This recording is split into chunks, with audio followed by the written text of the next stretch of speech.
நம பார்வதி பதையே அருகிற மகாதி தென்னாடுடைய சிவனே போற்றி, எந்நாட்டவர்க்கும் இறைவா போற்றி, ஏகம்பத்துரை எந்தாய் போற்றி, அண்ணாமறையும் அண்ணா போற்றி, கண்ணாரமுத காவாய் கனகத்திரளே போற்றி, கைலை மலையானே போற்றி போற்றி. திருவாக்கும் செய்கரும் கைகூட்டும் செஞ்சொற்பெருவாக்கும் பீடும் பெருக்கும் உருவாக்கும் ஆதலால்வானோரும் ஆனை முகத்தானை காதலால் கூப்புவதும் கையே. வச்சிரமெடுத்த செம்மல் வைய துறக்கந்தன்னுள் அச்சுதன் பதத்துக்கப்பால் ஆனதன் பதத்தில் விண்ணோர் மெச்சுறு கந்தவிற்பில் வீற்றிருந்து அருளுமாபோல் கட்சியில் குமரகோட்டம் காதலித்து அமரும் கந்தன் உலகெலாம் உணர்ந்தோதற்கரியவன் நிலவுலாவிய நீர்மொழிவேள் அலையில் சோதியன் அம்பலத்தாடுவான் மலர் சிலம்படி வாழ்த்தி வணங்குவான். நம பார்வதி பதையே மகாதேவா.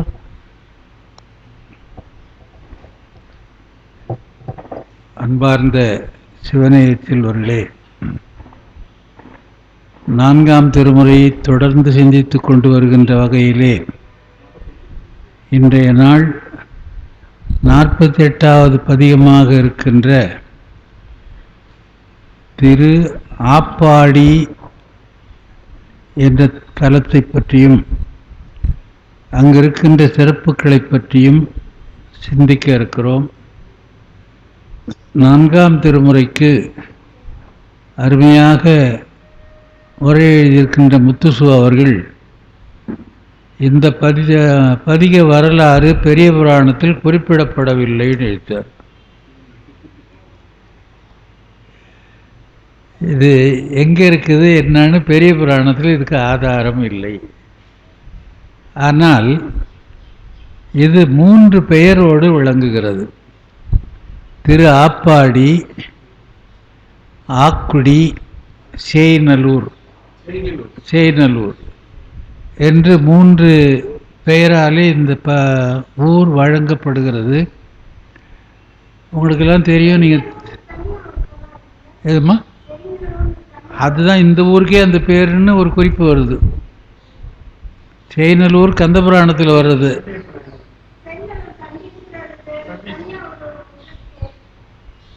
திருச்செய்நல்லூர் வேறு பகுதியில் வருதுங்க. இந்த ஊருக்கு சேய்நல்லூர்னு பேர். ஆப்பாடி என்பதற்கு சேய்நல்லூர் என்றும் குறிக்கிறார்கள். இதில் நம்ம கந்தபுராணத்தில் சேய்நல்லூர்னு ஒரு வரலாறு வருது. முருகப்பெருமான் வழிநடையாக போகிற போது ஒரு நாள் அங்கே தங்கினான். மண்ணியாற்றங்கரையிலே இருக்கிறது அந்த ஊர். பசுக்களை மேய்க்கின்ற இடையர்கள் இருக்கிற ஊர். அங்கே தங்கி இரவிலே பூஜை பண்ணி சிவபெருமானிடத்திலே இருந்து உருத்திர பாசுபதம் என்ற அஸ்திரத்தை பெற்றான் என்ற வரலாறு கந்தபுராணத்தில் வருகிறது. இதில் அது குறிப்பு ஒரு இடத்துல காட்டுறார். அதை தவிர அந்த ஊரை பற்றி நிரம்ப செய்திகள் எதுவும் பெரிய புராணத்தில் இல்லாததுனால இவரும் சொல்லாமல் விட்டுட்டார். இது எங்கே இருக்குதுன்னு உங்களுக்கு தெரியும். திருப்பனந்தாளிலிருந்து கும்பகோணம் போகிற வழியில் சோழபுரம் என்று ஒரு ஊர் வரும்.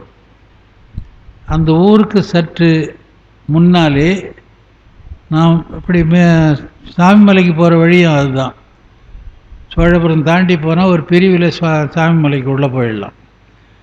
அந்த சோழபுரத்துக்கு முன்னாலே இடப்பக்கமாக திரும்புகிறது. முன்னால் போகிற போது ஏறக்குறைய ஒன்றுமே இல்லாத கிராமம் போரில் இருந்தது. இப்போ எல்லாம் மாட மாளிகை கூட கோபுரம்ன்ற மாதிரி ஆகிப்போச்சு. அந்த ஊருக்கு போகிற வழியே மறைச்சி கேட்டுன்னு தான் போகிற மாதிரி இருக்குது. சமீபத்தில் போய் வந்தேன். அங்கே சிவபெருமான் கோயிலை விட இப்போ வைணவர் கோயில் ஒன்று ரொம்ப பெருசாக பிரபலமாக ஆயிடுச்சு. இந்த கோயிலுக்கு எதிரவே இருக்குது. ராமானுஜரோடவும் நம்முடைய வேதாந்த தேசிகரோடும் சம்பந்தப்பட்ட கோயில் என்று சொல்லி பெரிய அளவில் அந்த கோயில் வழிபாடு பிராமணர்கள் நிறைய வருகிறார்கள். நாமதாரிகள், வைணவர்கள், பாஞ்சராத்திரிகள் என்றெல்லாம் சொல்லுகின்ற அவர்கள். இது ஒரு சின்ன கோயிலாக இருக்கிறது. அப்படி திரு ஆப்பாடி என்ற ஊர் அப்படி இருக்கிறது என்ற குறிப்பை பார்த்ததை வைத்து தான் சொல்லணும். நம்முடைய 4ஆம் திருமுறையிலே அதுக்கான குறிப்பு இல்லை. ஆனால் சில வரலாறுகளை சொல்லுகிறார்.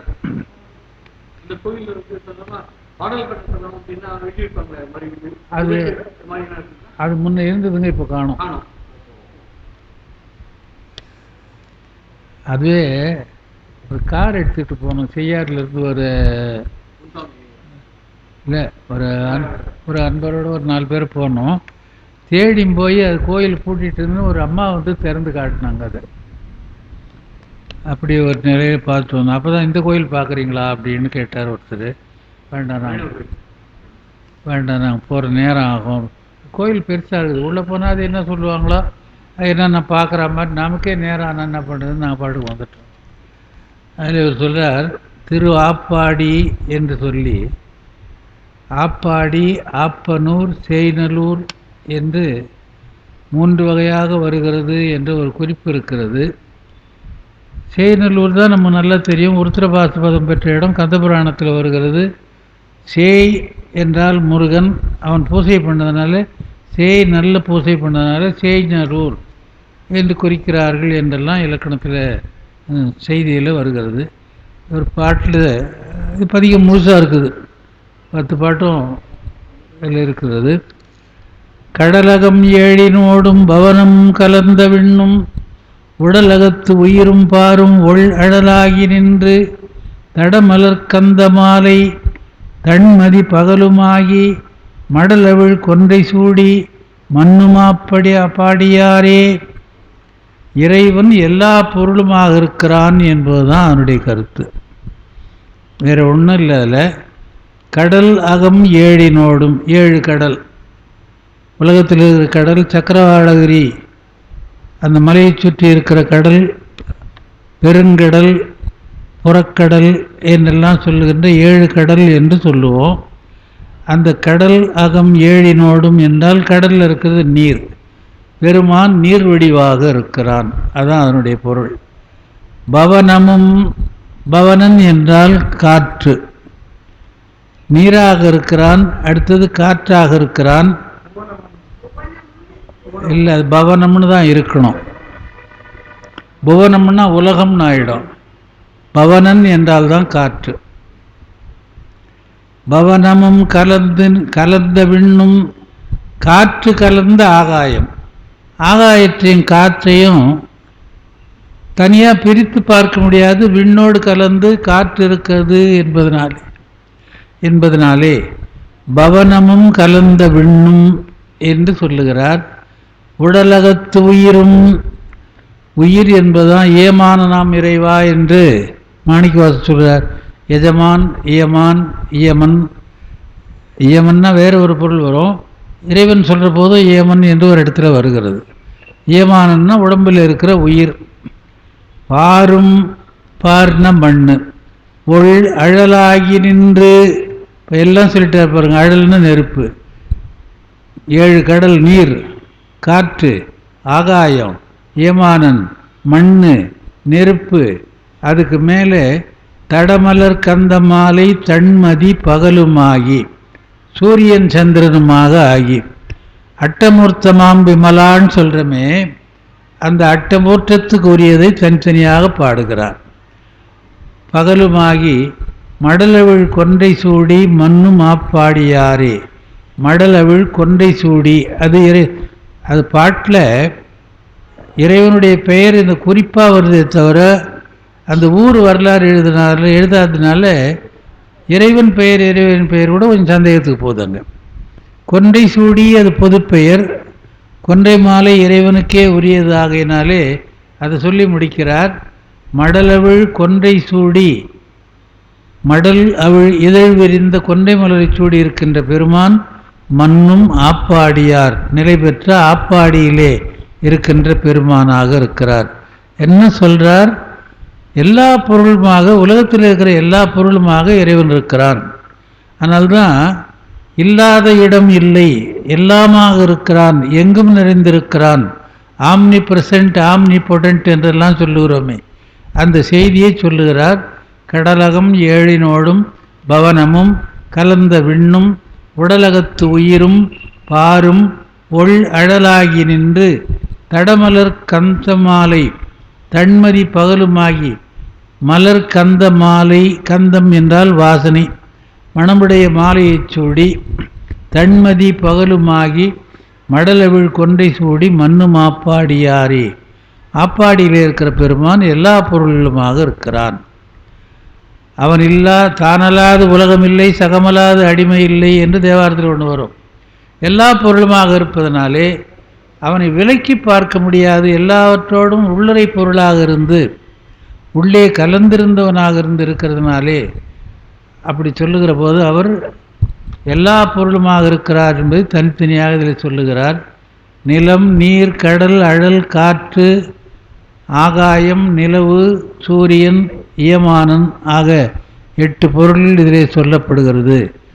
அதுதான் அட்டமூர்த்தமாம் விமலா என்று அவனை பற்றி சொல்லுகிறோம். இதை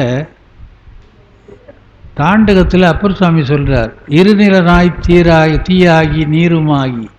இந்த பாட்டு அப்படியே எடுத்து அங்கே வைத்துக்கொள்ளலாம். பாட்டையும் எழுதியிருக்கிறேன்.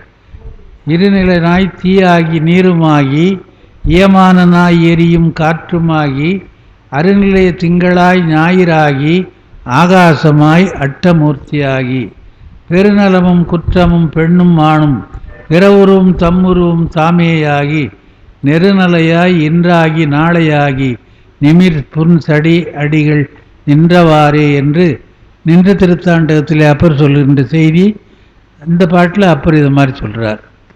இந்த 2 பாட்டும் ஒரே கருத்துடையது. அதுக்கு இதை சொல்லலாம், இதுக்கு அதை சொல்லலாம். அடுத்ததாக அறியும் அறிவுமாகி அறிவினுள் தெரியுமாகி சோதியும் சுடருமாகி தூநெறிக்கு ஒருவனாகி பாதியில் பெண்ணுமாகி பரசுவார் பாங்கராகி வேதியர் வாழும் சேனல் விரும்பும் ஆப்படியாரே. சேனல்னு அவரே குறிச்சிட்டார் பாருங்க. அதனால் சேநல்லூர்ன்றது அவரே சொல்கிறார். இது சரியாக வரலாறு தெரியலன்னு எழுதுகிறார் மேலே. இந்த பாட்டு முழுக்க இறைவன் எப்படி நின்றான், எப்படி இருக்கிறான், எப்படி எல்லா பொருள்களையும் கலந்திருக்கிறான் என்பதுதானே தவிர சிறப்பு செய்திகளாக 1-2 தவிர மற்றதெல்லாம் பொது செய்திகளாகவே இருக்கிறது. அறியும் அறிவு, அறிந்து கொள்ள ஆதியும் இருக்குங்களா?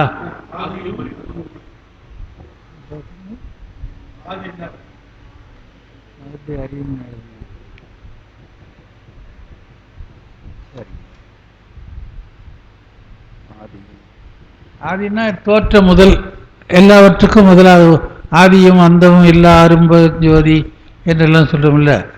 அப்போ அது எப்படி அறிவும்னு எழுதியிருக்கிறேன். ஆதியும் அறிவுமாகி அறிவெனுள் செறிவுமாகி. இதுதான் கொஞ்சம் வேடிக்கையான பாட்டு. அறிவுக்குள்ளே செறிவு என்றால் அடர்த்தின்னு அர்த்தம்.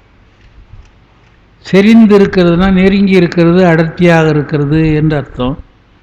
சோதியுள் சுடருமாகி, சோதிக்குள்ளே சுடரா. சோதி என்பது மொத்த ஒளி. அதை சோதியை வெளிப்படுத்துவது சுடர் தானே. சுடரை கொளுத்தினால் ஜோதி வரும், திரியை கொளுத்தினால் சுற்றிலும் பரவுது. மைபதி விளக்கே என்ன மனத்தினுள் இருட்டு வைத்து என்று பெரிய புராணத்தில் சேக்கிழார் பாடுவார். முத்தநாதன் மெய்ப்பொருள் நாயனாரை கொலை செய்வதற்காக போகிறான். அப்போ என்ன பண்ணுறான்? மெய்யலாம் நீர் பூசி வேணிகள் முடித்து கொட்டி கையினில் படை கறந்த புத்தக கவளியே எந்தேன்னு சொல்லுவார். அப்போ உள்ளே போகிறவன் எப்படி போகிறான்னா, மை பொதி விளக்கே என்ன, இருட்டை தன்னிடத்திலே அடக்கி இருக்கிற விளக்கு போல. விளக்கு இருந்தாலும் இப்போ மின்சார விளக்கில் அதை பார்க்க முடியாது. அகல் விளக்கு, பதி விளக்கு, பித்தளை விளக்கு, குத்து விளக்குன்னெலாம் ஏற்றி வச்சோம்னா எரிகிற போது உள்ள கருப்பு தெரியும். திரி எரிகிற போது உள்ள கருப்பு தெரியும். அதுதான் அந்த ஜோதிக்கு உள்ளே இருக்கிற இருட்டு.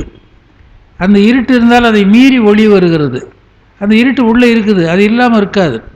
அதனால் மை பொதி விளக்கே என்ன என்று பெரிய புராணத்தில் சேக்கிழார் சொல்கிறார். அது மாதிரி சோதியுள் சுடருமாகி தூநெறிக்கு ஒருவனாகி, தூநெறி என்றால் நன்னெறி, சேராதார் தீநெறிக்கே சேர்கின்றார் என்ற போது நன்னெறி இவனாக இருக்கிறான், அவங்கள்ட்ட போகாமல் தீநெறிக்கு போகிறார்கள் என்று தாண்டகத்தில் பாட்டு வருகிறது. பாதியில் பெண்ணுமாகி பரவுவார் பங்கராகி, யார் தன்னை பாதியில் பெண் எல்லாருக்கும் தெரிஞ்ச விஷயம், அர்த்தநாரி. பரவுவார் பங்கர், பரவுவார் பாங்கராகி, பாங்குன்னா உடன் இருப்பதுன்னு அர்த்தம். உடன் இருப்பவனுக்கு பாங்கன் என்று பெயர், உடன் இருப்பவர்களுக்கு பாங்கி என்று பெயர். தோழன் தோழி என்பதை பாங்கன் பாங்கி என்று சொல்லுகின்ற வழக்கம் சங்க இலக்கியத்தில் இருக்கிறது. சமய இலக்கியங்களில் பெரும்பாலும் இல்லை, உலக வழக்கத்தில் இப்போ இல்லாமையே போச்சு. அது யாருன்னா ஃப்ரெண்டு அப்படி சொன்னால் சரியாக போச்சு, எல்லாம் காமன். பெருமான் எப்படி இருக்கிறான், இப்போ திருத்தப்பட்டது. ஆதியும் அறிவுமாகி, முதலாக இருக்கிறான், எல்லாவற்றிலும் அறியும் அறிவாக இருக்கிறான், அறிவனுள் செறிவாக இருக்கிறான். அப்போ என்ன ஆகுதுன்னு சொன்னால், எல்லாவற்றும் அங்கே முதல்ல 8 சொன்னார், இதில் 6 பொருள் சொல்கிறார். ஆதியும் அறிவுமாகி, ஆதி அது முதல், அறிவினுள் செறிவுமாகி, அறிவு என்பது சிவஞானம். சாதாரண அறிவு உலக அறிவு இல்லை, பெருமானுடைய எண்ணத்தை, பெருமானுடைய தன்மையை, கருணையை அறிந்துகின்ற அறிவு சிவஞானம் என்று பெயர். அதுதான் ஞானசம்பந்தர் புராணத்தில் சிந்திக்கும் திருப்பெருக்கு சிவஞானம். இந்த பால் குடித்த உடனே அவருக்கு என்ன வந்ததுன்னா, சிவனடியே சிந்திக்கும் திருப்பெருக்கு சிவஞானம் வந்தது. சிவஞானம் என்பது நன்னிலைக்கு சேர்ப்பது ஆகையினாலே அந்த ஞானம் என்பது சிவஞானம் என்று கொள்ளப்படுகிறது. அறிவு சிவஞானம். சோதியுள் சுடருமாகி, ஒளி வீசுகிற போது உள்ளே இருட்டாக இருக்கிறான். பாதியுள் பெண்ணுமாகி, தூநெறிக்கு ஒருவனாகி, அதாவது தூநெறி என்றால் ஒழுக்க நெறி என்ற அர்த்தம். இதை சொல்லிவிட்டு இதற்கு குறிப்பு எழுதுகிறார் முத்துசு அவர்கள். சீலம் இன்றி நோன்பின்றி, செறிவே இன்றி அறிவின்றி, தோலின் பாவை கூத்தாட்டாய் என்று மாணிக்கவாசகர் திருவாசகத்தில் சொல்லுவதை சொல்லி, சீலம் இன்றி என்றால் சீலம் என்பது சரியை, நோன்பு என்பது கிரியை, செறிவு என்பது யோகம், அறிவு என்பது ஞானம். சரியை கிரியை யோகம் ஞானம் என்றவற்றை இந்த பாடல் மூலமாக குறிக்கிறார் என்று ரொம்ப அருமையான எடுத்துக்காட்டுது.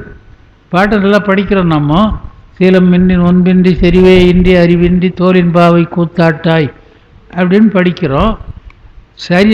சரீகிரி யோகத்தில் ஞானத்தில் பாட்டு வருகிறது என்ற குறிப்பு தான் நம்ம விளங்கி கொள்ள வேண்டியது. படிக்கிற போது நம்ம மனசில் நிற்க வேண்டியது சீலம், அறிவு, செறிவு, இதெல்லாம் சரியை கிரியை யோகம் ஞானம் என்ற பகுதியிலே அடங்கும் என்று ஆறுமாகி நின்றவர் ஆப்பாடியார் என்று. இதில் என்ன சொல்றார், பரவுவார் பாங்கராகி வேதியார் வாழும் சேனல் விரும்பும் ஆப்பாடியாரே. விரும்பும் நல்லடியார், யார் நினைக்கிறார்களோ அவரிடத்திலே இருக்கிறான் என்று சொல்றோம் இல்லையா. உள்குவார் உள்ளத்தாய் என்று சொல்லுவோம். நினைப்பவர் தம் மனங்கோயில் கொண்டருளும் அம்பலத்து நிறுத்தனார் என்று பெரிய புராணத்திலே ஒரு தொடர் வரும். யார் நினைக்கிறாங்களோ அவங்ககிட்ட தானே போகணும். நமக்கு ஒரு பொருள் வேண்டும் என்றால் அது இருக்கிற இடத்துக்கு நாம் போகணும். தேடி வந்து கொடுக்குறவங்க ரொம்ப குறைவு. வந்தால் கூட அவளுக்கு விதி இல்லை என்று சொன்னாலும் அவங்க திரும்பி போயிடுவாங்க. நாமே போனால் அதை பெறலாம். அதனாலே செல்லுகின்றவர்களுக்கு அதுதான் கிடைச்ச. விரும்பும் வேதியர் வாழும் சேய்நல்லூர் விரும்பும் ஆப்பாடியாரே. யார் நினைக்கிறார்களோ அவர்களுக்கு அந்த பெருமான் இப்படி அருள் செய்கிறான் என்று சொல்லுகிறார். மூன்றாவது பாட்டிலே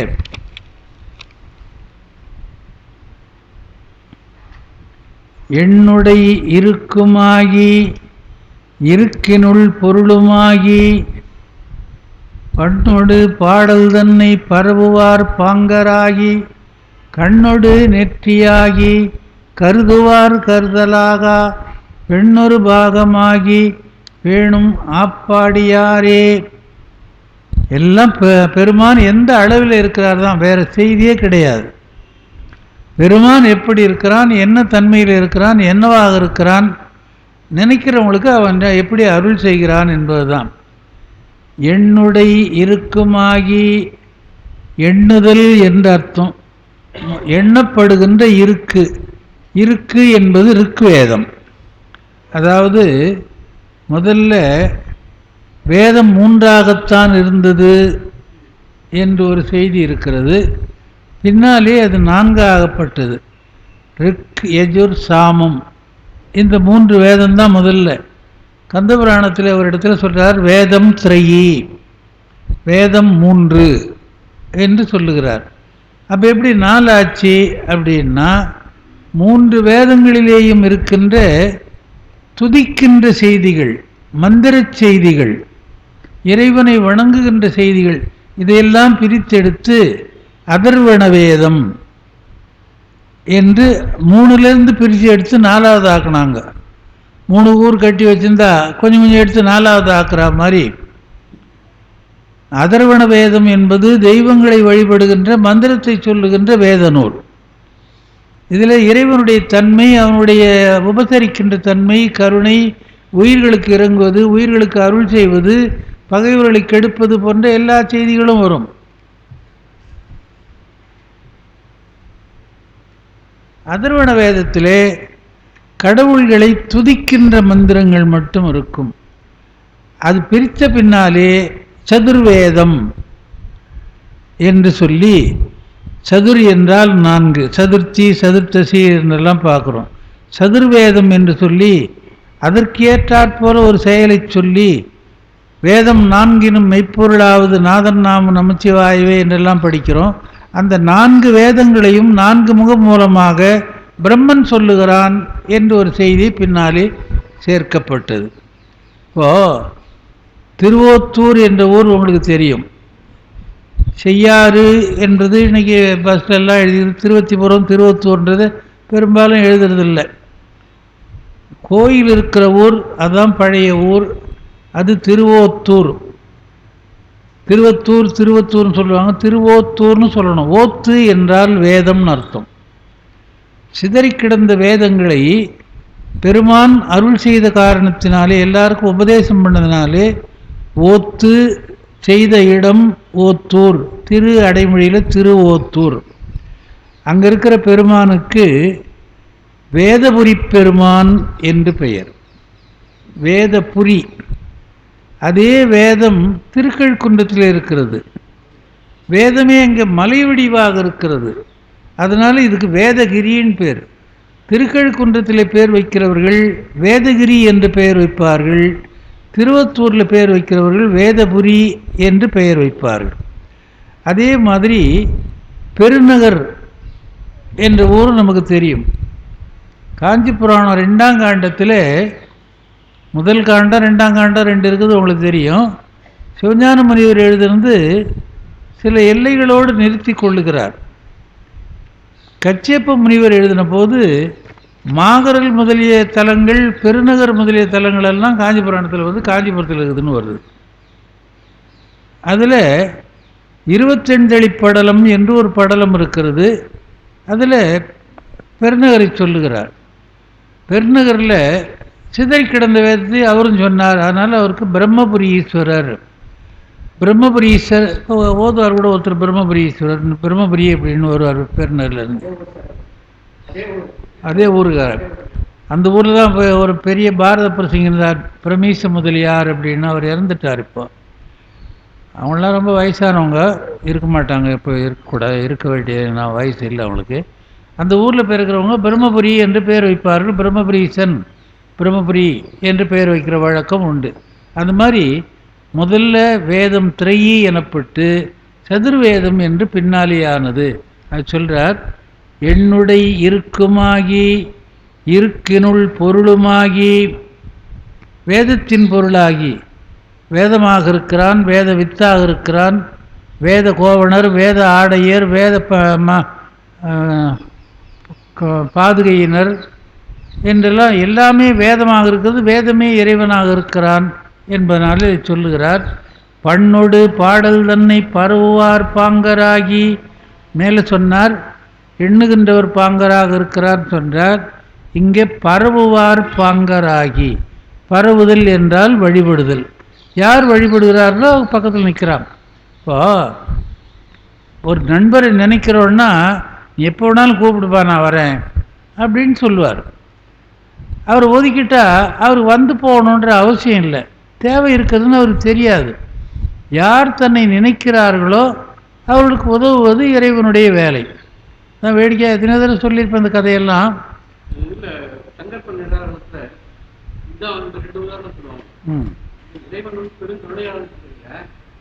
அவர் எல்லாருக்குமே செய்யக்கூடாதா, எங்க கூடாதா அப்படின்னா அது சொன்னாங்க, மரம் இருக்குப்பாங்க, உனக்கு நிழல் விடல அங்கே போய் தெளிப்போம், ஆற்று தண்ணி ஒழுங்கு தாங்க எடுத்தா போய் குடி. ஆமா, அது ஆறு உங்ககிட்ட வராங்க, மரம் கொடுத்தாங்க. அதான் இந்த வேடிக்கையாக இதை சொல்கிறது.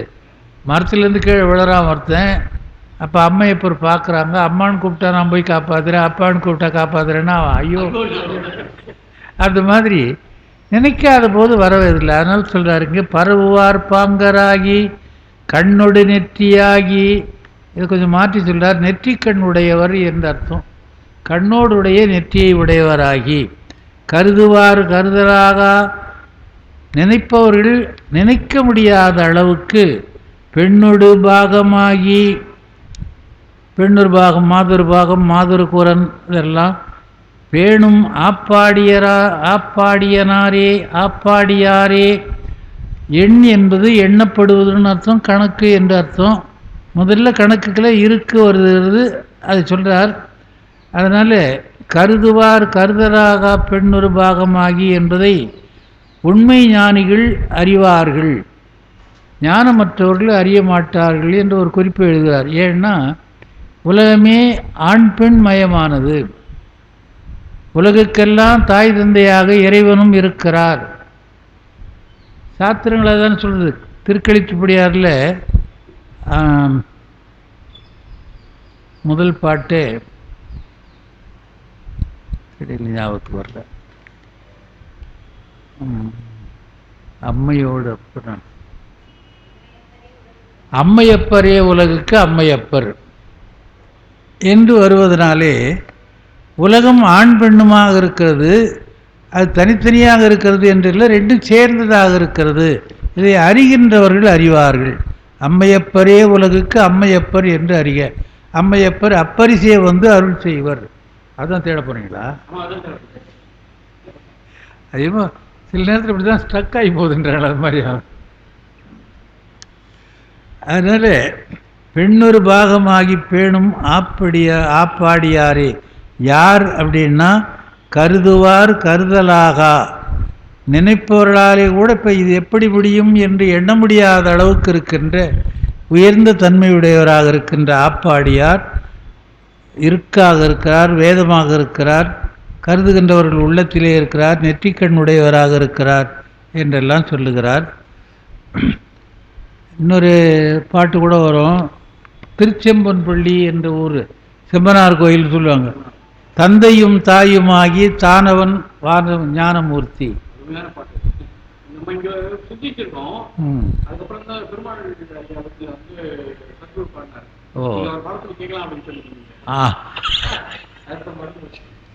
தந்தையும் தாயுமாகி தானவன் ஞானமூர்த்தி அப்படின்னு செம்பனார் கோயில். செம்பனார் கோயில் மாயவரத்துக்கு அந்தாண்ட திருக்கடவுர் போகிற வழியில் இருக்குது. அது பக்கத்தில் போனால் ஆக்கூர் சாந்தோன்றி மாடம், அது பக்கத்தில் போனால் சம்பந்தருடைய அம்மா ஊர் திருநனிப்பள்ளி. அப்படியே வரிசையாக பக்கத்தில் பக்கத்தில் பார்த்து பெரிய. ஆமாம், அந்த ஊருக்கு நான் போய் சொற்பொழிவு பண்ணியிருக்கிறேன். தட்சிணாமூர்த்தின்னு ஒரு அன்பர் நம்ம கிளாஸுக்கெல்லாம் வருவார். அவர் கூப்பிட்டு அந்த படம் பத்திரமா வச்சுக்கிறேன், நான் எங்கள் வீட்டுக்காரையும் சார்பில் போத்திக்கிட்டு இருக்கிறோம். அது ஆனால் பல பேர் பார்க்கறது இல்லை அந்த கோயிலை.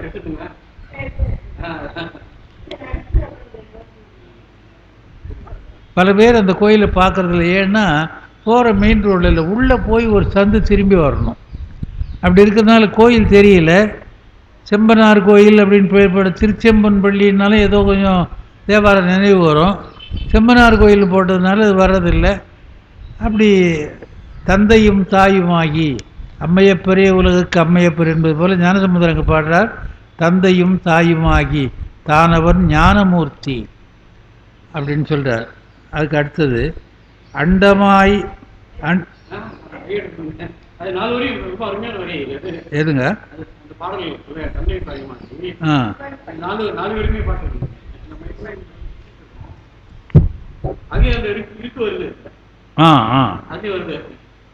கோயிலே நல்லா இருந்தது. தந்தையும் தாயுமாகி தானவன் ஞானமூர்த்தி முந்திய தேவர் கூடி முறை முறை இருக்குச் சொல்லி எந்தை நீ சரணம் என்று அங்கு இமையவர் பரவியேத்த சிந்தையுள் சிவமதானார் திருச்செம்பொன் பள்ளியார். இதுதான் முக்கியம். சிந்தையுள் நினைப்பவர் தம் மனம் கோயில் கொள்வார். எல்லா இடங்கள்லையும் வருது. அதாவது திருமுறையில் சொல்லப்படுகின்ற பொருள்கள் எல்லாம் ஒரு இடத்துல வர்றது இன்னொரு இடத்துல படிக்கிற போது இதோட அதையும் ஒத்துட்டு பார்த்தோம்னா அது மனசில் நல்லா தங்கும். அது மாதிரி தந்தையும் தாயுமாகி என்று அம்மையப்பரே உலகுக்கு அம்மையப்பர் என்பதற்கு இப்படி வருகிற 4ஆம் திருமுறை.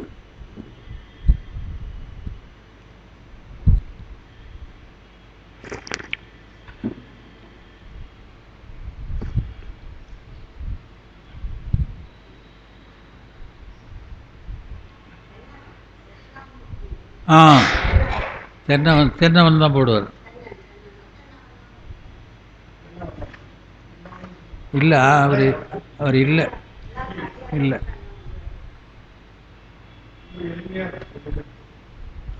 எனக்கு ஒரு கடிதம் எழுதினார். அது போய் வந்ததுக்கப்புறம் நான் இன்னொரு முறை காஞ்சிபுரத்தில் பிறக்கணும்னு நினைக்கிறேன். நாளைக்கு வகுப்புக்கு வரும்போது எடுத்துன்னு வராது அந்த லெட்டரை. அப்படி ஒரு அருமையாக லெட்டர் எழுதிக்கிறார். பெரிய லெட்டர் பேட் போட்டு நல்லா நடத்துகிறாங்க. செம்பனார் கோயில் ஒரு ஆண்டு விழா, மாணிக்கவாசர் குருபதியோ அது. அப்போ கூப்பிட்டாங்க. 2 பேரும் போனோம். 2 பேரும் வந்தது அவருக்கு ரொம்ப சந்தோஷம். அது மாதிரி அடுத்த நாள் லெட்டர் எழுதுகிறார். காலையில் ஃபோன் பண்ணிங்க, நான் லெட்டர் எழுதுகிறேன் அப்படின்னு எழுதியிருக்கிறாரு. அவர் சொல்கிறார், நான் காஞ்சிபுரத்தில் பிறக்கணும்னு எனக்கு ஆசை. எங்கன்னா பிறந்துக்கிறாருமோ தெரியல. அவர் இல்லைப்பாங்க. இல்லை, அவர் இல்லை. நாம் சமய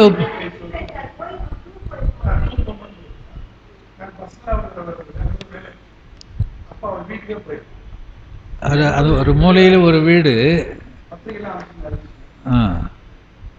நான் 2-3 தடவை போயிருக்கேன். திருக்கடவுர் நான் அடிக்கடி போவேன். திருக்கடவுர் எங்கள் வீட்டுக்காரம்மா இருக்கிற வரைக்கும் திருக்கடவுர் போகணும் அவங்க நினச்சிங்கன்னா. அப்படி போகிற போது அது ஆந்தவே தடுக்க முடியாது. அப்படி போய் பார்த்து போகிறது தான். அவர் ரிட்டையர் ஆனவர். அவர் சொல்லி நான் மாயவரத்தில் போய் காரைக்காலில் போய் பேசினேன். அங்கே பேசினதை பார்த்து காரைக்காலுக்கு ரெக்கமெண்ட் பண்ணார். காரைக்காலில் போய் ஒரு தடவை பேசியிருக்கிறேன்.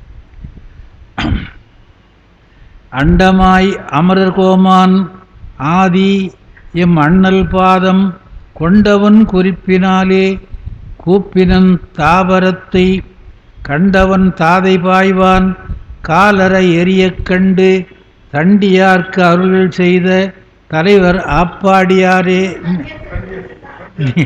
அதுதான் நான் உங்களை பார்க்குற அடுத்தது. அதனால் செய்திகள் பல பாடல்கள்லேயும் பல பதிகங்கள்லேயும் ஒவ்வொரு மாதிரியாக வரும்.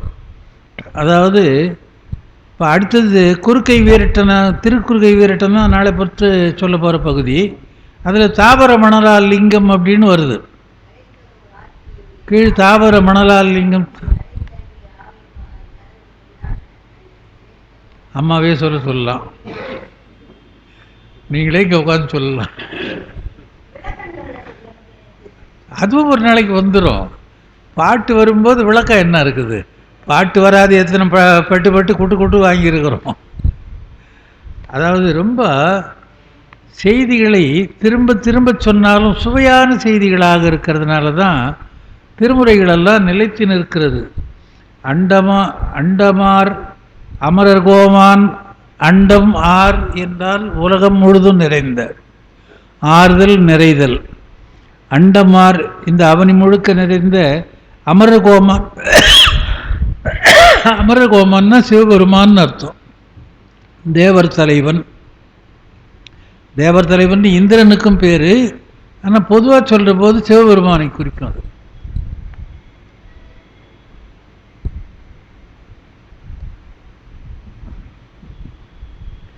அண்டமார் அமரர் கோமான் ஆதி எல்லாவற்றுக்கும் முதலாகத் தோன்றியவன்.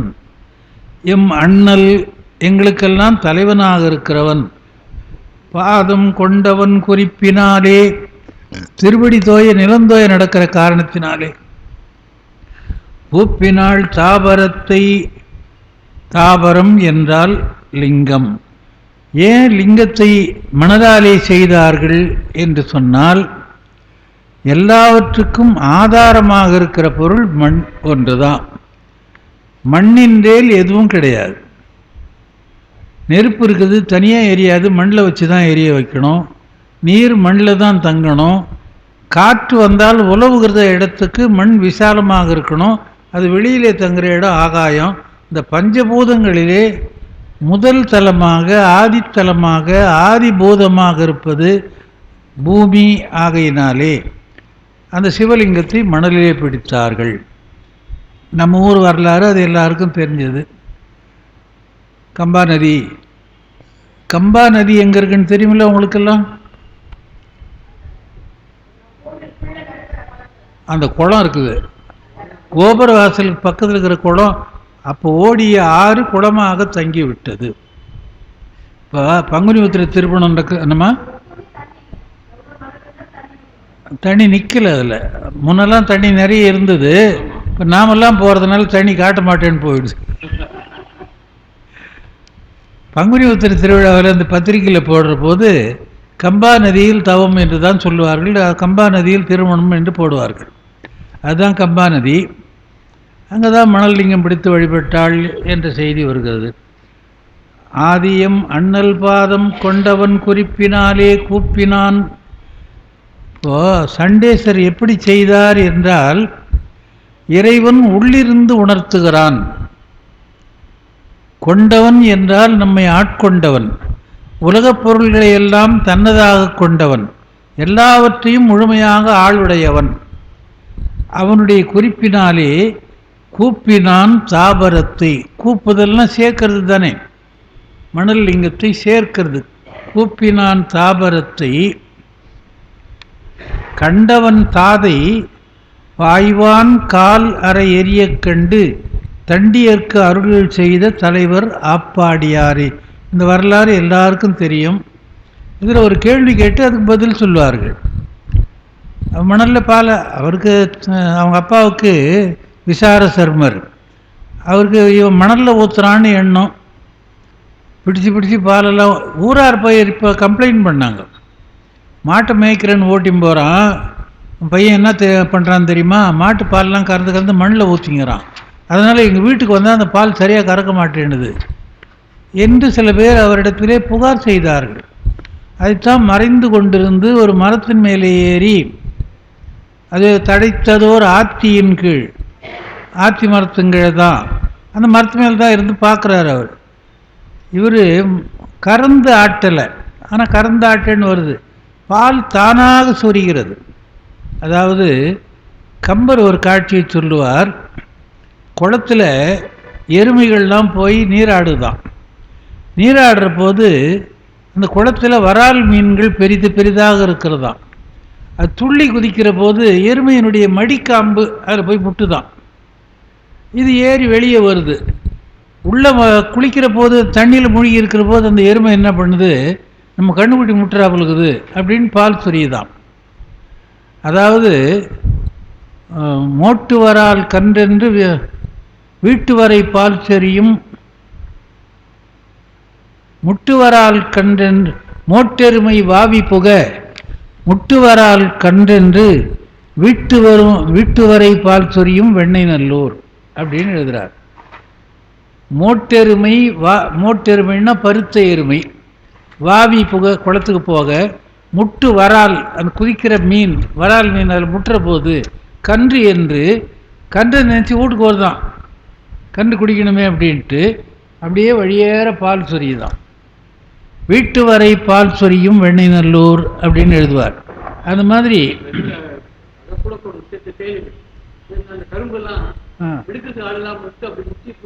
சாறு பாலும் தேனும். அதாவது இது பழைய சொன்னாங்க இல்லைங்களா, இதை நமக்கு சம்மந்தம் இல்லாத குறிப்புனாலும் ஒரு சொல்கிறேன். தினமணியில் ஒரு தடவை எழுதியிருந்தான், முதலமைச்சர்கள் சில பேர் அப்படின்ட்டு எழுதியிருந்தான். அதில் காமராஜர் முதல் மந்திரியாக இருக்கிறார்.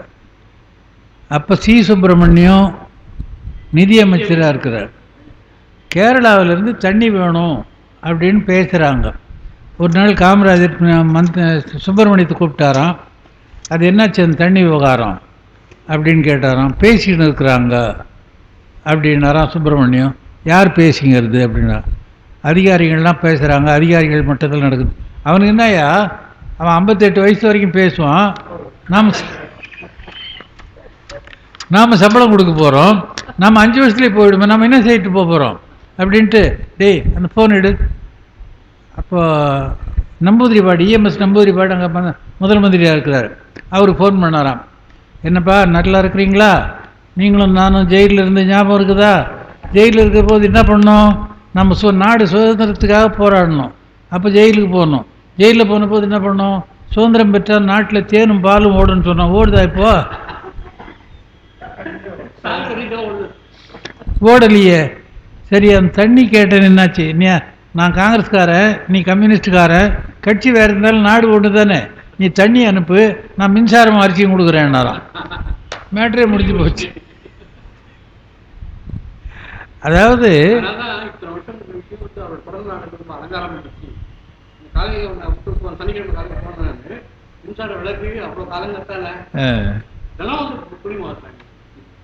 அதாவது படிக்காத மேதைன்னு சொன்னாங்களே, எந்த அளவுக்கு அவர் செய்திருக்கிறாருன்னு ஒவ்வொரு விட்டு செய்தி படித்தாலே வியப்பாக இருக்குது, மலைப்பாக இருக்குது. அப்படியெல்லாம் நாட்டுக்கு உழைச்சாங்க. இன்னைக்கு ஒருத்தராக உள்ளே போய்ங்கிறாங்க.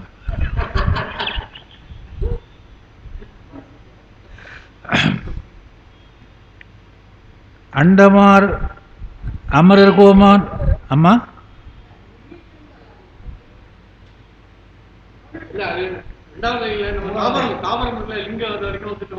அதுதான் அதான் பாட்டு முதல்ல படிக்கிறேன்.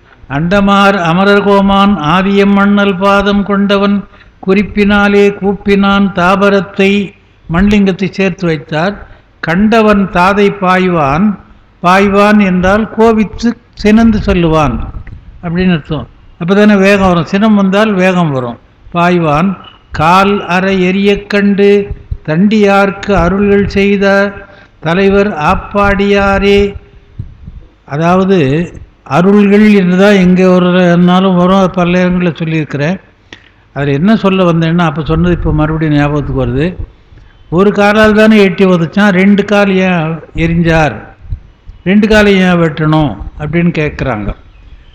அவர் பாட்டும் பக்கத்தில் இருந்த கோலை எடுத்தார், மழுவா மாறி அது 2 காலையும் வெட்டிடுது.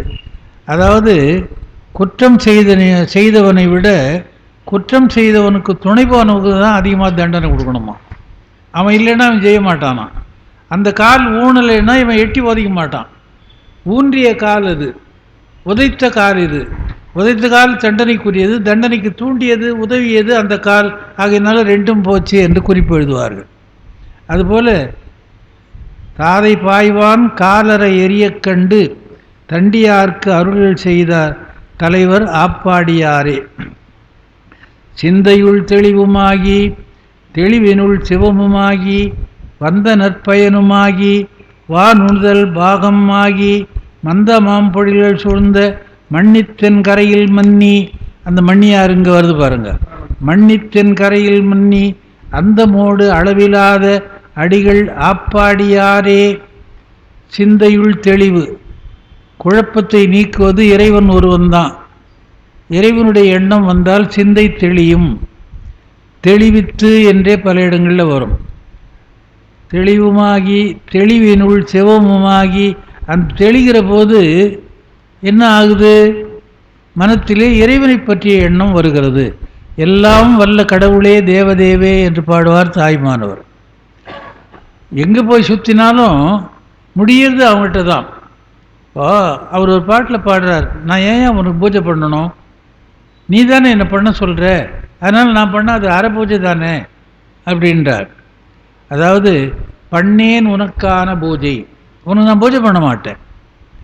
ஏன்னா பண்ணேன் உனக்கான பூஜை பார்க்கின்ற மலரோடு நீயே இருத்தி, அதனால் பனிமலர் எடுக்க நன்னேன் அலாமல், நான் நீ பூவில் நீ இருக்கிற, அதனால் நான் எடுக்க மாட்டேன். நன்னேன் அலாமல் இரு கைதான் குவிக்கையேன், ரெண்டு கையை வச்சு கும்பிடணும்னு நினச்சா என்னுள்ள நீ இருக்கிற, நீ கும்பிட சொல்லி நான் கும்பிடுறேன். நான் கும்பிடும்போது அரை கும்பிடாதலால் நான் பூஜை செய்யல் முறையோன்னு கேட்குறார். அவர் இந்த பாட்டில் அதை அப்படியே சொல்கிறார். விண்ணே வினாதியாம் பூதமே நாதமே வேதமே வேதாந்தமே மேதக்க கேள்வியே கேள்வியாம் பூமிக்குள் வித்தே அவ்வித்தின் விளைவே கண்ணே கருத்தே என் கதிக்கான மோன வடிவே கருதறிய சிற்றபையில் ஆனந்த நர்த்தமிடு கருணாகரக் கடவுளே. எல்லாத்தையும் சொல்லிடாது ஒரு பாட்டில். பூஜை பண்ண மாட்டேன்னு ஒரு காரணம் சொல்லி, நீ உள்ளேருந்து சொல்கிற, நானாக செய்தால் முழு பூஜை, நீ உள்ளேருந்து உணர்ச்சி நான் செய்கிறதுனால பாதி பூஜை. பூ பறிக்கலான்னு பார்த்தா பூவில் நீ இருக்கிறதுனால பூ பறிக்க மாட்டேன் அப்படின்றார். அந்த மாதிரி சிந்தையுள் தெளிவுமாகி தெளிவினுள் சிவமுமாகி, அதாவது கேட்டல் சிந்தித்தல் தெளிதல் அப்படின்னு சொல்கிறேன் இல்லைங்களா, அதில் தெளிவது என்பது தான் உயர்ந்த நிலைமைக்கு போகும். அதனால் தெளிவினுள் சிவமாகி வந்த நற்பயனுமாகி வாணுதல் பாகமாகி விளைவு நன்றாக இருக்கிறது. இறைவியினுடைய பாகத்திலே நீ இருக்கிறாய், உன்னுடைய பாகத்திலே இறைவி இருக்கிறாள். மந்த மாம் பொழில்கள் சூழ்ந்த மண்ணி தென்கரை மேல் மண்ணி, மந்தம் என்றால் தென்றல் அர்த்தம் அந்த இடத்துல. ஏன்னா அது மந்தாநிலம் என்றே பெயர். அநிலம் என்றால் காற்று, மந்தாநிலம் என்றால் தென்றல் காற்று. சங்கப்பாட்டில் வருது மந்தாநிலம் வந்த செய்தார அப்படின்னு வரும். மந்தமாக வீசுது. இப்போ நாமெல்லாம் மந்தமாக இருக்கிறோன்னா கொஞ்சம் அறிவில்லாமல் இருக்கிறோம், சோம்பேறித்தனமாக சுறுசுறுப்பு இல்லாமல் இருக்கிறோம் அப்படின்னு. மந்தம் சந்தமாரகிலுடைய சாதித்தேக்கம் மரம், அந்த காலத்தில் மந்தமார் பொழில்கள் சூழ்னு வரும். மந்தம்னா தென்றல் வீசுகின்ற. மந்தமாம் பொழில்கள் சூழ்ந்த மண்ணி தென்கரையில் மன்னி கரைமேல் மன்னி அந்த மோடு அளவிலாத அடிகள் ஆப்பாடியாரே. அந்த மோடு அளவிலாத அடிகள், ஆதியும் அந்தமும் ஆயினான் என்றெல்லாம் படிக்கிறோம். அளவில்லாதன்னா எங்கேயோ போகிறதுன்னு அர்த்தம். அந்தம் அது எங்கே போகிறதுன்னு தெரியாத, அந்தமோடு அளவிலாத அளவுபடுத்தி அறியக்கூடாத அறிய முடியாத அடிகள் ஆப்பாடியாரே. அதாவது ஒரு பொருளை கேட்டால் கேட்ட பின்னாலே சிந்தித்து அதனாலே தெளிய வேண்டும் என்பதை அந்த பாட்டு சொல்லுகிறது. வன்னி வாழறவு மத்தம் மதியமும் ஆறும் சூடி, தலையில் இருக்கிற பொருள்கள்லாம் சொல்லிட்டார். வன்னி வாழ் அரவு பாம்பு. வன்னி என்பது வன்னி மலர், வன்னி இலை. வன்னின்னா நெருப்புன்னு ஒரு அர்த்தம். இங்கே வன்னி அந்த மலர், வாழறவு ஒளிப்பு அருந்திய பாம்பு, மத்தம் ஓமத்தம்பு, மதியம் சந்திரன், ஆறும் சூடி கங்கையை அணிந்து மின்னிய உருவாம் சோதி மெய்ப்பொருள் பயனுமாகி. ஒன்றுக்கொன்று தொடர்பில்லாததாகவும் பகையாகவும் இருந்தாலும் எல்லா பொருள்களும் ஒளி வீசுகின்ற பொருள்களாக இருக்கின்றன. மலர் ஒளி வீசுகிறது, நிலவு ஒளி வீசுகிறது, பாம்பு ஒளி வீசுகிறது, கங்கை ஆற்று நுரை ஒளி வீசுகிறது. அதனால் மின்னிய உருவாம் ஜோதி, சோதி வடிவமாக இருக்கிறார். அது பின்னால் சோதியே சுடரே சூழொளி விளக்கே என்றெல்லாம் சொல்லுகிறோம். மெய்ப்பொருள் பயனுமாகி, உண்மை பொருள் அதனுடைய பயனை அடியார்களுக்கு அனுபவிக்க அனுப்புவதனாலே அறிவிப்பதனாலே மெய்ப்பொருள் பயனுமாகி கன்னியோர் பாகமாகி கருதுவார் கருத்துமாகி மீண்டும் மீண்டும் அதுதான் கன்னியோர் பாகமாகி கருதுவார் கருத்துமாகி நினைப்பவருடைய நினைப்பிலே இருக்கிறான். இன்னிசை தொண்டர்பாட இருந்த ஆப்பாடியாரே, இதுதான் முக்கியம். இறைவனை போற்றி பரவுவது. நமக்கு தெரிந்த பாட்டை வாய் விட்டு சொல்ல முடியலன்னா கூட மனதுக்குள்ளே சொல்லி கண்ணை மூடி தியானம் செய்தால் சில பேர் என்ன பண்ணணும், கற்பூர ஆர்த்தி காட்டும் போது கண்ணு முடிக்குவான். அப்போ தான் பார்க்கணும், அந்த நேரத்தில் கண்ணு முடிக்குவான். அதனால் கருத்துக்குள்ளே நினைக்கிற போது அவனுடைய புகழை பாடுகின்ற பாட்டை வாய்விட்டு பாடாவிட்டாலும் மனதுக்குள்ளே பாட வேண்டும். இன்னிசை தொண்டர் பாட இருந்த ஆப்பாடியாரே. கன்னி என்பது உமாதேவிக்கு தெரியும், சித்தியாரில் கூட வரும். உலகத்தை எல்லாம் என்றால் கூட கன்னி என்று அவளுக்கு பெயர் என்று பான்மொழி கன்னியாகும் என்று சித்தியாரில் சொல்வார். பவன் பிரம்மச்சாரி பான்மொழி கன்னியாகும். உலகத்தெல்லாம் பெற்றாலும் பிரம்மச்சாரியாக இருக்கிறான், கன்னியாக இருக்கிறாள். சிவபிரகாசராக தான் பாடினார், எல்லா உலகத்தையும் பெற்றாலும் நீ கன்னியாக இருக்கிறாய் என்று பாடினார். அந்த மாதிரி கன்னி என்று கன்னி ஓர் பாகம் ஆகி, கன்னினா உமாதேவி. அதுக்கு அடுத்த பாட்டு உள்ளுமாய் புறமுமாகி உருவமாய் அருவமாகி வெள்ளமாய் கரையுமாகி விரிகதிர் ஞாயிறாகி கள்ளமாய் கள்ளத்துள்ளார் கருத்துமாய் அர்த்தமாகி அள்ளுவார்க்கு அள்ளல் செய்திட்டு இருந்த ஆப்பாடியாரே. எல்லாம் ஒன்றுக்கொன்று முரணாக சொல்கிறார், எதிர்மறையா. உள்ளுமாய் புறமாகி, உள்ளேயும் இருக்கிறான் வெளியேயும் இருக்கிறான். உருவம் அதுக்கு எதிர்ப்பதும் அருவம். இது ரெண்டுக்குமே இல்லாததான் அருவுருவம்னு சொல்கிறோம். சாக்கியநாராயண புராணத்தில் காணாத அறிவினுக்கும் உருவினுக்கும் காரணமாம் நீள்நாக மணிந்தார்க்கு நிறை நீள்குறியாம் சிவலிங்கம் சாக்கியநாராயண புராணத்தில் வரும். அருவத்துக்கும் உருவத்துக்கும் இடைப்பட்டு நிற்பது அருவுருவம், அது சிவலிங்க வடிவம் என்று. அதனால் உருவமாய் அருவமாகி வெள்ளமாய் கரையுமாகி, அடிச்சும் போகிற வெள்ளமும் அவர் தான், தடுத்து நிறுத்துகிற கரையும் அவர் தான். விரிகதிர் ஞாயிறாகி, உலகத்துக்கெல்லாம் ஒளி வீசுகின்ற ஞாயிறாகி என்று சொன்னதினாலே சூரியன் என்பதும் பெறப்படும், திங்கள் என்பதும் பெறப்படும்னு அந்த குறிப்பை மட்டும் எழுதுகிறார்.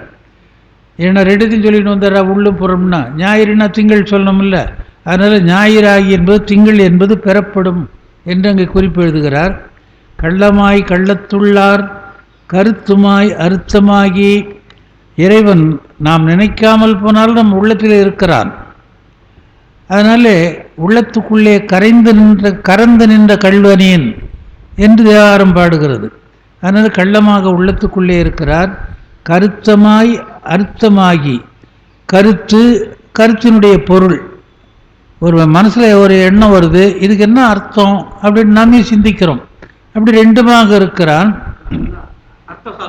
அர்த்தசாஸ்திரம் பொருள் அர்த்தம் தான். அறம்பொருள் இன்பம் அப்படின்ற மாதிரி பொருள் என்பது தான் அர்த்தம். அள்ளுவார்க்கு அள்ளல் செய்திட்டு, அள்ளுவார் என்றால் முகந்து கொள்கிறவர்கள், கையால் அள்ளுறதுன்னு சொல்கிறோம் இல்லையா. இறைவனை நெஞ்சினுள்ளே வைப்பதற்கு அள்ளி வைத்து கொள்ளுகிறார்கள் என்று ஒரு செய்தி. அதனாலே அள்ளுவார் அள்ளல் செய்தல் என்பது எடுப்பார்க்கு எடுக்கிற பொருளாக இருக்கிறான். உள்குவார் என்ன நினைக்கிறார்களோ அந்த மாதிரி பொருள். அள்ளுவார்க்கு அள்ளல் செய்தல் என்பது உள்ளத்தே தோன்றும் சொல் வெளிப்படுவதற்கு அந்த கருத்தாக இருக்கிறது என்று சொல்லி, இறைவன் இங்கு எல்லா பொருளுமாக இருக்கிறான் என்பது தான் சொல்கிறார். இந்த பாட்டு முழுக்க, இந்த பதிகம் முழுக்க இறைவன் எப்படி இருக்கிறான், என்ன பொருளாக இருக்கிறான் என்பது தான். அதுக்கு அடுத்தது அதே மாதிரி தான் அந்த பாட்டும். மயக்கமாய் தெளிவுமாகி மால்வரை வழியுமாகி தியக்கமாய் ஒருக்கமாகி சிந்தையுள் ஒன்றி நின்று இயக்கமாய் இறுதியாகி எண் திசைக்கு இறைவராகி அயக்கமாய் அடக்கமாய் ஐவர் ஆப்பாடியாரே. இதுவும் எதிர்மறையான பொருள் தான் பாருங்க. மயக்கமாய் தெளிவுமாகி, மயக்கம் மருளச் செய்வது, தெளிவு தெருளச் செய்வது. இருள் மருள், மருள் இருள், மருள் தெளிவு என்று ரெண்டுத்தையும் பார்க்குறோம். மருள் என்பது மயக்கம், தெருள் என்பது தெளிவு. தெளிவு என்பதை அறிவு என்றும் சொல்லலாம், விளக்கம் என்றும் சொல்லலாம். மால்வரை வழியுமாகி பெரிய வரையின மலை வழி காற்று.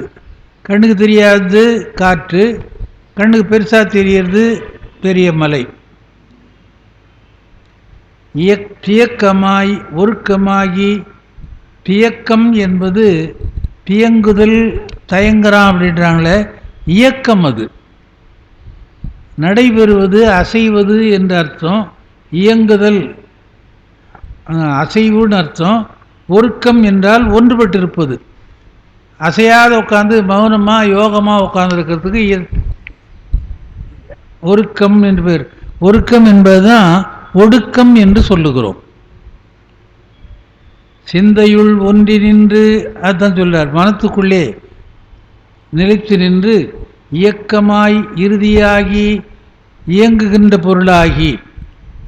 இறுதின்னா எல்லாவற்றுக்கும் முடிவு, முடிவாகி எண் திசைக்கு இறைவராகி.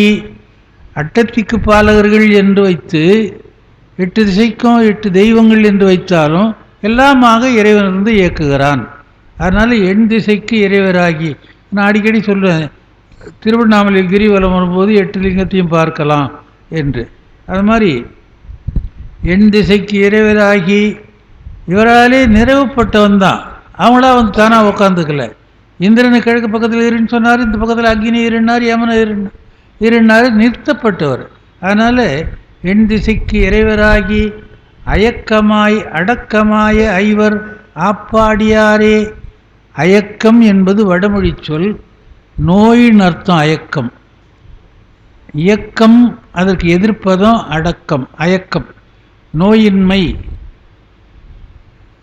உடம்புக்கு ஆரோக்கியத்தை கொடுக்கிறவன் பெருமான். அதனால்தான் மருந்தீஸ்வரன் சொல்கிறோம், வைத்தீஸ்வரன் என்று சொல்லுகிறோம். உடம்புக்கு நோயை கொடுக்காத விளக்கத்தை கொடுக்கறதுனாலே அயக்கமாய் நோயின்மை தராதவர். அயக்கம் என்பதற்கு நோயின்மை என்று முத்துசு எழுதியிருக்கிறார். அடக்கமாய் எல்லாவற்றையும் ஒடுக்கி இருக்கிற பொருளாக ஐவர் ஆப்பாடியாரே. ஐம்புலனையும் அடக்கின்ற உள்ளத்துக்குள்ளே இருக்கிறவர் ஆப்பாடியிலே இருக்கிற பெருமான். இறைவன் மயக்கமும் தெளிவுமாக இருக்கிறான், வரையும் காற்றுமாக இருக்கிறான், இயக்கமும் ஒடுக்கமாக இருக்கிறான். அதனால் சிந்தையுள் ஒன்றி நிற்கிறான் என்பதனாலே ஒன்றி நிற்கின்ற இடம் சிவம், ஒன்றி நிற்கின்ற இடம் இதயம். அப்போது இல்லாத இடம் இல்லை. நம்ம உடம்புல இதயத்தில் இருந்தால் அது எல்லா பக்கத்துக்கும் பரவும் என்பதனாலே இயக்கமாக இருக்கிறான். நோய் இல்லாதவனாக இறைவனை வணங்கினார்க்கு நோய் இல்லாமல் இருக்க செய்கிறான் என்ற கருத்தை இங்கே சொல்லுகிறார். அதாவது பல பேர் சொல்கிறாங்கள்ல, நான் வந்தால் வருது சிவான்னு விபூதி விட்டும்போ. சில பேர் பழைய காலத்தில் பார்த்துக்கிற, இப்போ யாரும் அது மாதிரி செய்கிறதில்ல. கிராமத்தில் நான் இருந்தபோது எதனா சொன்னால் டம்ளரில் தண்ணி எடுத்து விபூதி போட்டு குடிச்சிட்டு போயிட்டே இருப்பாங்க.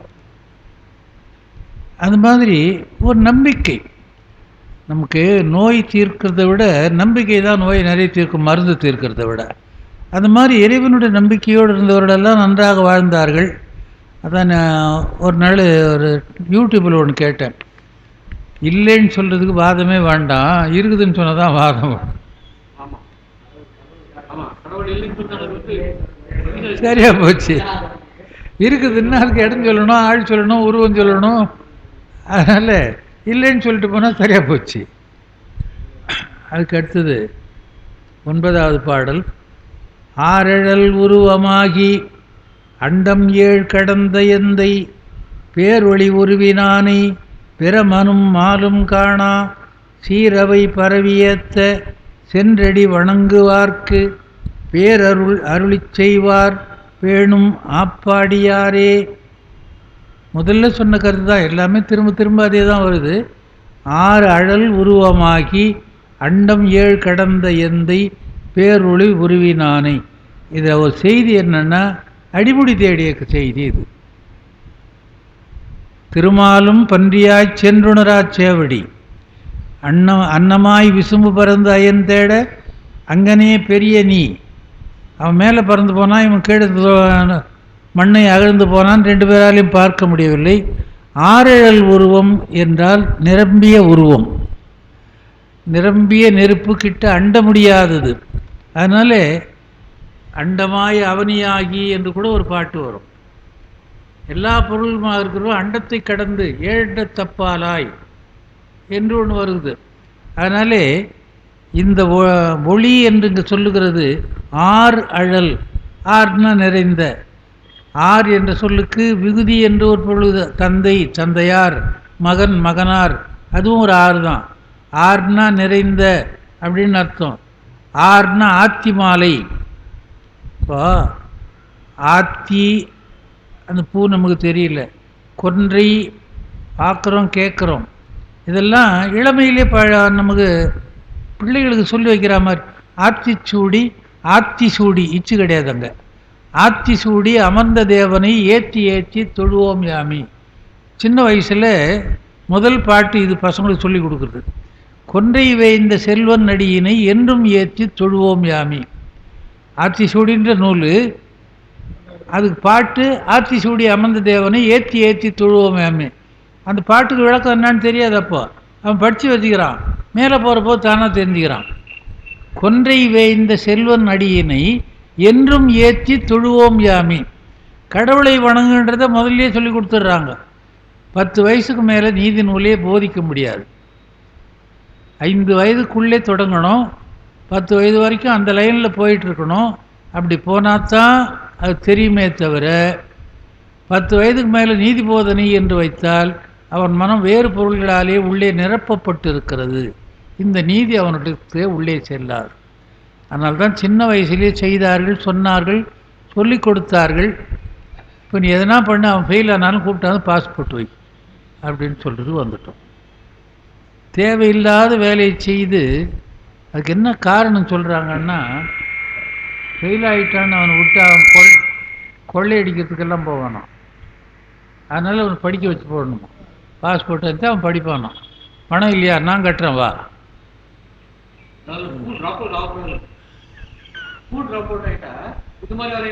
போக மாட்டான்னு அவன் உள்ளேருந்து வெளியே வரானே, காம்பவுண்டு உள்ளே இருக்கிறது இல்லையே.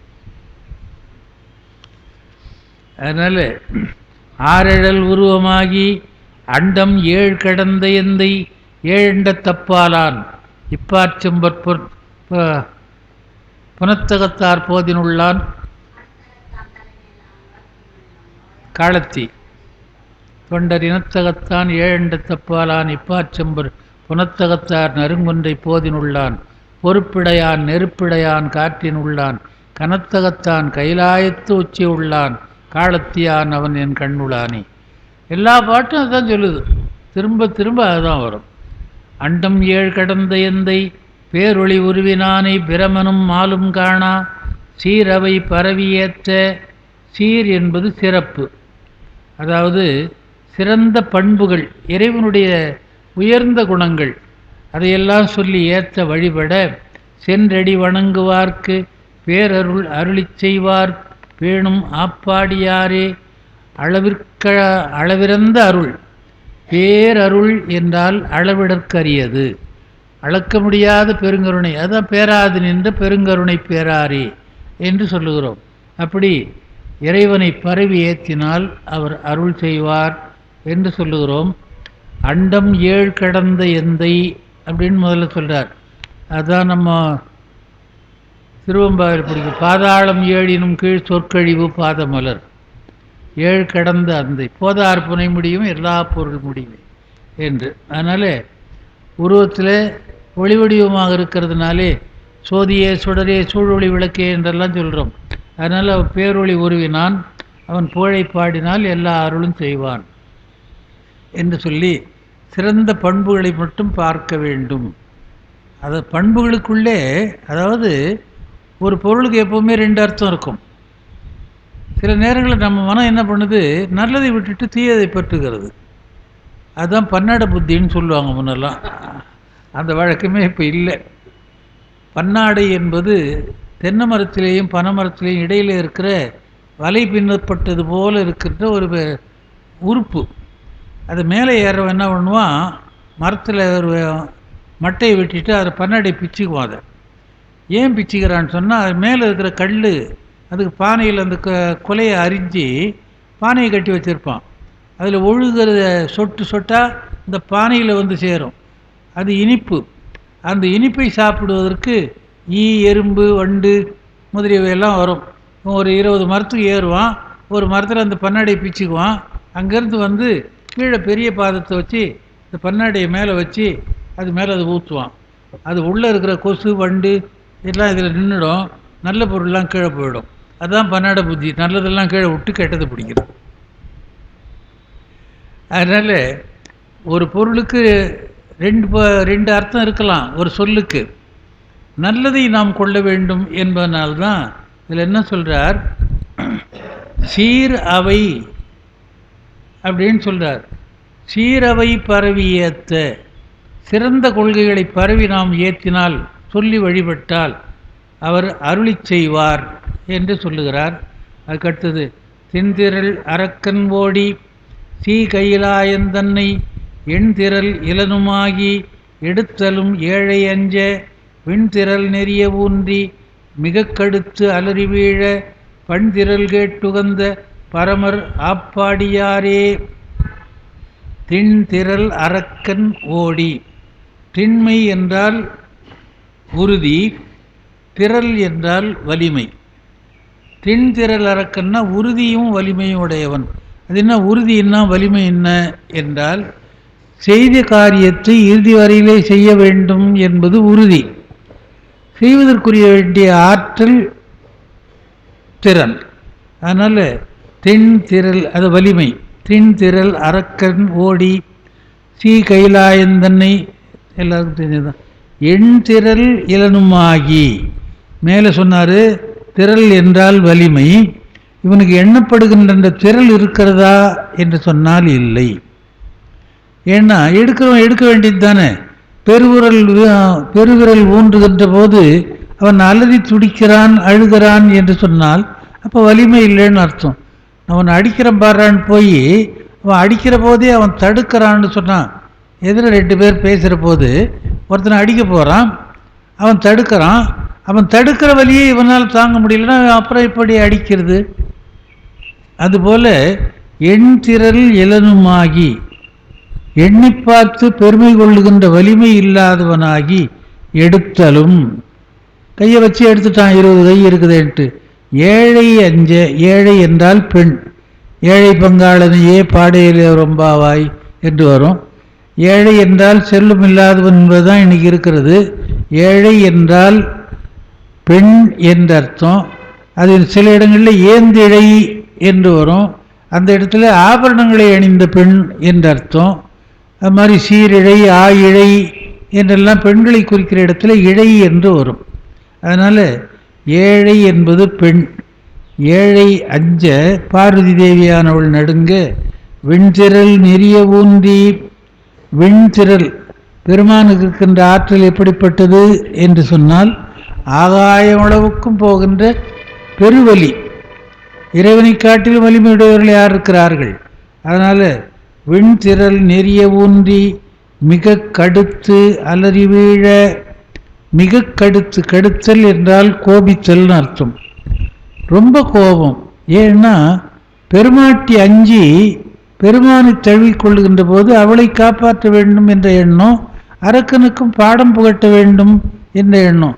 அதாவது சில நேரங்களில் கடுமை முதல்ல வரும், பின்னாலே கருணை வரும்.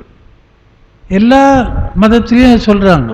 இப்போ ஈன்ற அரிசினத்தால் ஈன்ற தாய் விலக்கிடினும் மற்றவள்தன் அருள் நினைந்தே அழுங்குழவி அதுவே போன்றிருந்தேனே என்று தொண்டரடிப்படி ஆழ்வார் பாடுறார். குழந்தை தப்பு பண்ணிடுது, அம்மா கோபத்தில் அடிச்சிடுறா. திருப்பி எங்கே போகும் அது? நீ அடிச்சுட்ட, நான் இந்த வீட்டுக்கு வரமாட்டேன் அப்படின்னு வெளியே ஓடி போகுது. திரும்பி அழுதுட்டு அங்கே தான் வரும். அது சொல்கிறார், அரிசினத்தால், அரின்னா மிக்கன்னு அர்த்தம். அரிசினம்னா மிக்க கோபம். அரிசினத்தால் ஈன்ற தாய் விலக்கிடினும் மற்ற அவள்தன் அருள் நினைந்தே அழுங்குழவி அதுவே போன்று இருந்தேனே. மறுபடியும் நம்ம கூப்பிட மாட்டாளா, தூக்கி எடுத்துக்க மாட்டாளா, நமக்கு சோறு விட்ட மாட்டாளா என்று எண்ணுகிற குழவி போல நீ என்னை வேண்டாம் என்று விளக்கினாலும் உன் திருவடிக்கே வருவேன் என்று ஆழ்வார் பாடுறார். தொண்டரடிப்பொடி ஆழ்வார் பாசுரம் என்று நினைக்கிறேன். காரைக்காலம் ஏற்பாடு. இடர்களையாரும் எமக்கிறங்கரும் படரும் நெறிப்படரும் அவர்களது இல்லை அப்படின்ற மாதிரி பாடுற. அது மாதிரி மிக கடுத்து அலறி வீழ பண்திரல் கேட்டு உகந்த பரமர் ஆப்பாடியாரி. பண்திரல் இதைத்தான் வாகீசருக்கு சொல்கிற வழக்கம். ராவணன் அலறுகின்ற போது வாகீசர் முனிவராக இருந்து கையிலே இந்த பக்கம் வந்து இறைவனை பார்த்து சிவபெருமானே சாமகான பிரியான்னு சொன்னாராம். இவன் அந்த குறிப்பை தெரிந்து கொண்டு சாமகானம் பாடினால் இறைவனுக்கு பிடிக்கும் என்று சாமகானம் பாடினான் என்றும் அதனாலே இறைவன் கருணை செய்தார் என்றும் பல இடங்களில் சொல்லப்படுகிறது. இதை ஒரு குறிப்பில் திலகவதியார் கேட்குற போது பெருமான் சொல்கிறாருன்னு பெரிய புராணம் சொல்லுது. அம்மா அதாவது முன்னமே முனியாகி நமையடைய தவம் முயன்றான் அன்னவனை இனிச்சோலை மடுத்து ஆழ்வோம் அப்படின்னு சொல்கிறார். அதனால் இந்த வரலாறு தான் அது என்று சொல்லுகிற வழக்கம் உண்டு. இப்படி இறைவனுடைய பெருமைகளை அவன் எல்லா பொருளுமாக இருக்கிறான், எல்லாருக்கும் அருள் செய்கிறான். அவனை சரியை கிரியை யோகம் என்ற 4 பாதங்களாலே நாம் தெளிந்து வழிபட்டால் தந்தையும் தாயுமாகி நின்று அவன் நமக்கு அருள் செய்வான் என்பதுதான் இந்த பதிகத்தினுடைய திரண்ட கருத்து என்று சொல்லி இந்த அளவிலே நிறைவு செய்கிறேன். அடுத்து வருகின்ற நாளைக்கு வகுப்பில் அடுத்த வகுப்பில்